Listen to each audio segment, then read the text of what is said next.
Doing my anti-marijuana techniques. Excuse me. Whew. I read it on a stoner website, how to counteract the effects of marijuana, because the secondhand smoke is involuntary exposure, it's forced drugging. I know a lot of weed pushers will lie about this. To put it simply in a language even the simplest weed junkie can understand. I can put it complicated, actually, as well. I could say, the combustible method of chemical extraction is not only carcinogenic, but doesn't contain the psychoactive chemicals solely to the user's bloodstream. But for the not so articulate, when you put the fire to the weed, the chemical in the plant goes into the smoke, and so when you breathe in the smoke, the chemical that was in the plant is now in the smoke, goes into your lungs and into your heart and your bloodstream to affect the brain and the nervous system. That's what defines psychoactive chemical. It affects the brain and the nervous system. This doesn't mean that only the person lighting the fire breathes in the chemicals and anyone else who breathes in the smoke doesn't get the chemicals in their bloodstream because they're not the ones lighting the fire. The state of California has verified this in 2017. They did studies, saliva samples. They found THC metabolites in those who did not directly smoke firsthand but were exposed to secondhand. So anyway, this is about Jews and weed. Disclaimer, I am not fully converted yet. I have no authority on halacha or anything like that.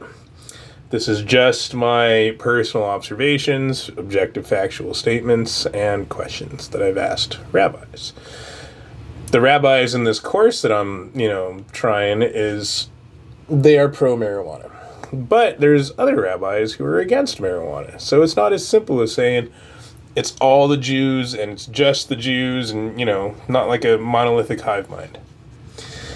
But me and the rabbis who are pro-marijuana got into this debate, and I kept proving them wrong because they're very big on claiming the medical scam. It's not medicinal. Very rarely. There is one aspect, for example, is chemotherapy. It's an appetite stimulant. There are people who make it just fine through chemotherapy without marijuana, but it's been available in pill form, Marinol, since the 1980s. There's no way smoking anything is medicinal.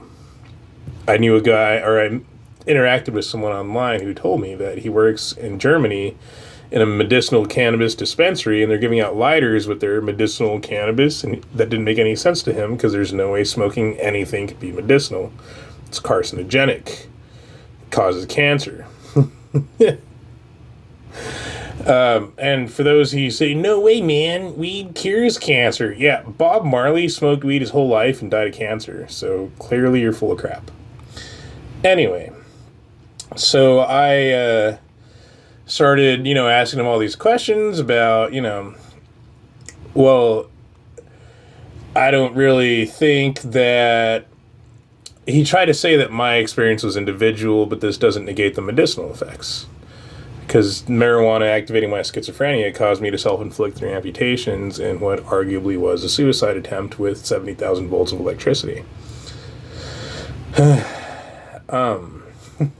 told him that I don't think the experience is very unique to me, given the increased rates of cannabis-induced psychosis events in every state that's legalized, including vehicular fatalities, suicides, homicides, rapes, to the point that marijuana has surpassed alcohol as the #1 date rape drug in states that have legalized, and there is legal debate on whether stoned people can give consent to sex or not. So it's largely a lie. And then I explained to him all kinds of stuff about, how exercise bicycles are more medicinal than marijuana. So the day that doctors and some rabbis start recommending exercise bicycles and prescribing exercise bicycles instead of weed is the day I will believe their motivations are not corrupted by greed. And so then I started asking him, well, since you clearly place profits over the harms, does game theory fit in Judaism? And he didn't want to respond or couldn't respond. Maybe he's busy with the high holidays. I don't know. But he hasn't answered questions for a long time, and I've been asking him a lot. So I Googled it, and I got a good thing about game theory in the Talmud, actually. And after that, I scrolling down here. Jewish law, game theory. Yeah. I want to read the stuff that I've, the questions. All right. So here we go. So these are the questions that I've asked him so far. And I hope maybe another rabbi will be kind enough to answer, because these guys aren't. They could be busy with the high holidays. I don't want to commit Lashon Hara, so I'm going to respect their identities as anonymous. What are your thoughts on families suing the medical marijuana industry because it caused the suicides with a prescription of their sons and daughters? This is a thing. This is a huge thing. There's a lot of doctors who just prescribed medical marijuana, and the patients ended up committing suicide 2 to 3 months after starting the medicinal marijuana. Clearly, it was not medicinal. This was a scam and a lie. If it caused suicide, it's the opposite of medicinal. Anyway, will the suicides have a share in the world to come? Since their suicides weren't their fault, but the fault of greedy doctors that prescribed the medical weed to the people, them, that caused the suicide. That's the first question, right? One way I've heard Pekuach Nefesh applied is, how can you expect someone with mental illness to follow the laws of HaShem?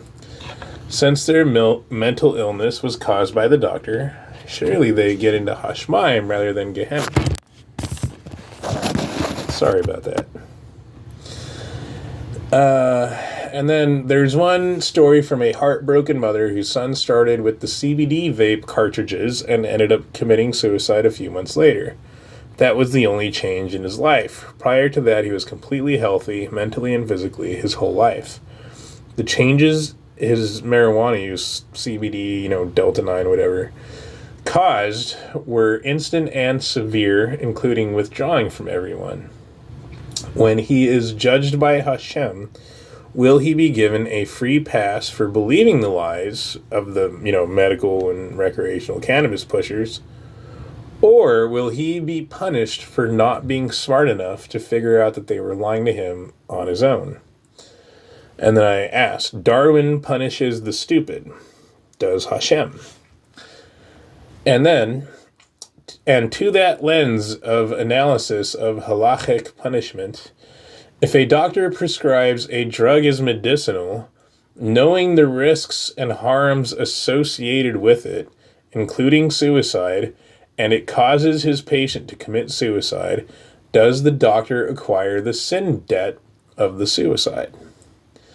If secondhand weed sets off my schizophrenia, despite all my efforts to avoid and prevent, and in this psychotic state, I commit suicide or homicide, am I still accountable for my actions despite being the only one trying to prevent those sort of things from happening? In this real-life halachic application, is it the Sackler